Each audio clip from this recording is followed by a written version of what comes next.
Hi friends, ഞാൻ ഇന്ന് cake പുഡിങ്ങിൻ്റെ റെസിപ്പിയുമായിട്ടാണ് വന്നേക്കുന്നത്. കേക്ക് പുഡിംഗ് എന്ന് പറഞ്ഞാൽ കേക്കും പുഡിങ്ങും രണ്ടും ഒന്നിച്ച് കഴിക്കാൻ പറ്റുന്ന ഒരു ഡെസേർട്ടാണ്. ഇതിൻ്റെ ബേസായിട്ട് ഞാൻ ചോക്ലേറ്റ് കേക്കാണ് എടുക്കുന്നത്. അത് ഞാൻ അപ്ലോഡ് ചെയ്തിട്ടുണ്ട്. എന്നാൽ നമുക്ക് റെസിപ്പിയിലേക്ക് കടക്കാം. ഇതിന് ആവശ്യമുള്ള സാധനങ്ങൾ: 1/2 ലിറ്റർ പാല്, 1/2 കപ്പ് പഞ്ചസാര, 1/2 table spoon gelatine, 1 table spoon cornflour, 3 table spoon പാൽപ്പൊടി, വാനില എസൻസ്. അല്പം ചൂട് പാലെടുക്കാം. അതിലേക്ക് എടുത്തു വെച്ചേക്കുന്ന 1/2 ടേബിൾ സ്പൂൺ ജെലറ്റിൻ ഇടാം. 1 ടേബിൾ സ്പൂൺ കോൺഫ്ലോർ ഇടാം. എന്നിട്ട് ഇത് നന്നായിട്ടൊന്ന് മിക്സ് ചെയ്തെടുക്കാം. ലംസ് ഒന്നുമില്ലാതെ നല്ല പേസ്റ്റ് രൂപത്തിലാണ് ഇത് മിക്സ് ചെയ്തെടുക്കേണ്ടത്. ഇനി നമ്മൾ എടുത്തു വെച്ചേക്കുന്ന 1/2 ലിറ്റർ പാല് ചൂടാക്കാൻ വെക്കാം. അതിലേക്ക് 3 ടേബിൾ സ്പൂൺ പാൽപ്പൊടി ഇടാം. പാൽപ്പൊടി ഓപ്ഷണലാണ്, ഇല്ലെങ്കിലും കുഴപ്പമില്ല. പക്ഷേ പാൽപ്പൊടി ഇടുകയാണെങ്കിൽ പാലിൻ്റെ തിക്നെസ് കൂടും. പഞ്ചസാര ഇടാം. അത് നമുക്ക് മധുരം ആവശ്യമുള്ള അനുസരിച്ച് ഇടാം. ഞാനിവിടെ 1/2 കപ്പ് പഞ്ചസാരയാണ് ഇടുന്നത്. പാല് തിളച്ച് കഴിഞ്ഞു.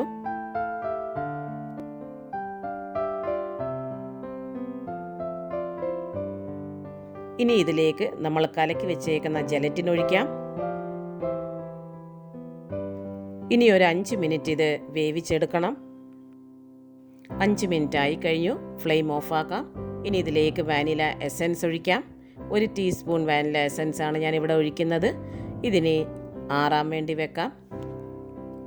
ഇനി കേക്ക് എടുക്കാം. ഞാനിവിടെ ചോക്ലേറ്റ് കേക്കാണ് എടുത്തേക്കുന്നത്. ചോക്ലേറ്റ് കേക്കിൻ്റെ റെസിപ്പി കാണണമെങ്കിൽ മുകളിൽ കാണുന്ന ഐ ബട്ടൺ പ്രസ് ചെയ്താൽ മതി. കേക്ക് 2 പീസാക്കാം. ഇതിൽ നിന്ന് 1 പീസ് മാത്രമേ നമ്മൾ പുഡിങ്ങിന് വേണ്ടി എടുക്കുന്നുള്ളൂ. കേക്ക് ടിന്നിൻ്റെ അടിയിൽ ഞാൻ ബട്ടർ പേപ്പർ വിരിച്ചിട്ടുണ്ട്. അതിലേക്ക് കേക്ക് ഇറക്കി വെക്കാം. ഇതിൻ്റെ മുകളിലേക്ക് പുഡിംഗ് ബാറ്റർ ഒഴിക്കാം. ബാറ്റർ ഒഴിക്കുമ്പോൾ ശ്രദ്ധിക്കേണ്ടത് നന്നായിട്ട് ആറിക്കഴിഞ്ഞിട്ട് മാത്രമേ ഒഴിക്കാവൂ. ഇനി ഇത് 4 മണിക്കൂർ നേരത്തേക്കിന് ഫ്രിഡ്ജിലേക്ക് വെക്കാം. 4 മണിക്കൂറായി കഴിഞ്ഞു. നമ്മുടെ പുഡിംഗ് നന്നായിട്ട് സെറ്റായി കഴിഞ്ഞു. ഈ പരുവത്തിൽ തന്നെ കഴിക്കാവുന്നതാണ്. ഞാനിത് കാണാൻ ഭംഗിക്ക് വേണ്ടി അല്പം ഡെക്കറേറ്റ് ചെയ്യാൻ ആഗ്രഹിക്കുകയാണ്. അപ്പോൾ കേക്ക് ടിന്നിൽ നിന്ന് ഇത് പുറത്തേക്കെടുക്കാം.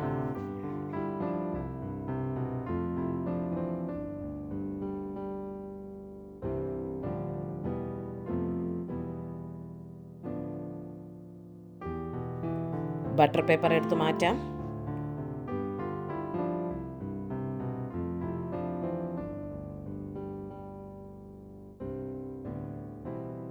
ഇതിന് മുകളിൽ ഞാൻ കൊക്കോ പൗഡർ ഡസ്റ്റ് ചെയ്യാനാണ് ഉദ്ദേശിക്കുന്നത്. അത് ചെക്കർ ബോർഡ് പോലെ വരാൻ വേണ്ടി ഇതിൻ്റെ മുകളിലേക്ക് 1 സെൻറ്റിമീറ്റർ വീതിയുള്ള പേപ്പർ സ്ട്രിപ്പ് മുറിച്ച് വെക്കുകയാണ്. അത് കംപ്ലീറ്റ് ആയിട്ട് വെച്ച് കഴിഞ്ഞിട്ട് ഒന്ന് വിട്ട് ഒന്ന് എടുത്തു മാറ്റാം. നീളത്തിലും കുറുകയും 2 രീതിയിലും ഇത് ചെയ്യേണ്ടതാണ്.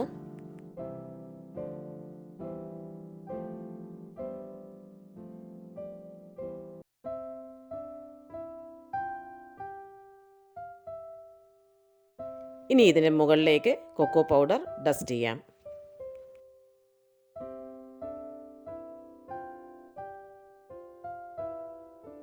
കൊക്കോ പൗഡർ ഡസ്റ്റ് ചെയ്ത് കഴിഞ്ഞു. ഇനി മുകളിലിരിക്കുന്ന സ്ട്രിപ്പ് എടുത്തു മാറ്റാം. സ്ട്രിപ്പ് എടുത്ത് മാറ്റുമ്പോൾ കൊക്കോ പൗഡർ പുഡിങ്ങിൻ്റെ മുകളിൽ വീഴാതിരിക്കാൻ ശ്രദ്ധിക്കേണ്ടതാണ്. ഇനി കൊക്കോ പൗഡർ ഇട്ട ഭാഗങ്ങൾ സ്ട്രിപ്പ് വെച്ച് മറച്ചു വെക്കാം. വീണ്ടും കൊക്കോ പൗഡർ ഡസ്റ്റ് ചെയ്യാം. സ്ട്രിപ്പ് എടുത്ത് മാറ്റി കഴിയുമ്പോൾ നമ്മുടെ ചെക്കർ ബോർഡ് റെഡിയായി കഴിഞ്ഞു. പുഡിങ്ങിൻ്റെ സൈഡ് ഒന്ന് ഭംഗിയാക്കി എടുക്കാൻ വേണ്ടി ഞാനിവിടെ ഡാർക്ക് ചോക്ലേറ്റ് കോമ്പൗണ്ടും വൈറ്റ് ചോക്ലേറ്റ് കോമ്പൗണ്ടും എടുത്തിട്ടുണ്ട്. രണ്ടും ഡബിൾ ബോയിൽ ചെയ്ത് മെൽറ്റ് ചെയ്തെടുത്താണ്. ബട്ടർ പേപ്പറിൻ്റെ ഒരു സ്ട്രിപ്പ് എടുക്കാം. അതിലേക്ക് ഡാർക്ക് ചോക്ലേറ്റ് കോമ്പൗണ്ട് ഒഴിക്കാം. അതൊന്ന് സ്പ്രെഡ് ചെയ്ത് കൊടുക്കാം. പേപ്പർ കംപ്ലീറ്റ് ആയിട്ട് ചോക്ലേറ്റും കൊണ്ട് കവറാകണം. ഇനി ഇത് ഒരു 2 മിനിറ്റ് നേരത്തേക്കിന് വേണ്ടി ഇതുപോലെ തന്നെ ഒന്ന് വിട്ടേക്കാം. അല്പം ഒന്ന് ഡ്രൈ ആകാൻ വേണ്ടിയാണ്. ഈ നടുക്ക് കാണുന്ന സ്ക്രേപ്പർ വെച്ചാണ് ഞാൻ അതിന് ഡിസൈൻ ചെയ്യാൻ ഉദ്ദേശിക്കുന്നത്. സ്ക്രേപ്പർ വെച്ച് സ്ട്രെയിറ്റ് ആയിട്ടല്ലേ അല്പം സിഗ്സാക്കായിട്ട് ഇത് ഡിസൈൻ ചെയ്യാവുന്നതാണ്.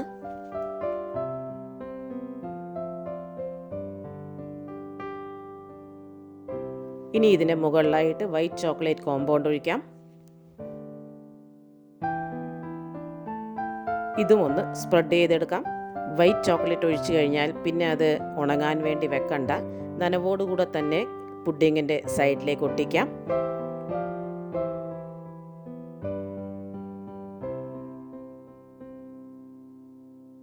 ഇനി ഇത് 15 മിനിറ്റ് നേരത്തേക്കിന് ഫ്രിഡ്ജിലേക്ക് വെക്കാം. ചോക്ലേറ്റ് ഒന്ന് കട്ടിയായി കിട്ടാൻ വേണ്ടിയാണ്. 15 മിനിറ്റ് കഴിഞ്ഞു. ബട്ടർ പേപ്പർ എടുത്തു മാറ്റാം. നമ്മുടെ കേക്ക് പുഡിംഗ് റെഡിയായി കഴിഞ്ഞു. എങ്ങനെ ഉണ്ടെന്ന് ഒന്ന് മുറിച്ച് നോക്കാം.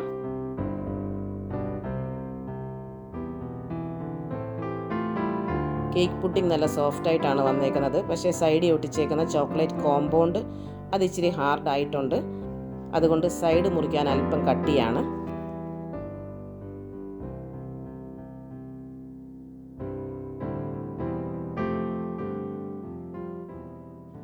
ഇതിൻ്റെ ടേസ്റ്റ് ഒന്ന് നോക്കാം.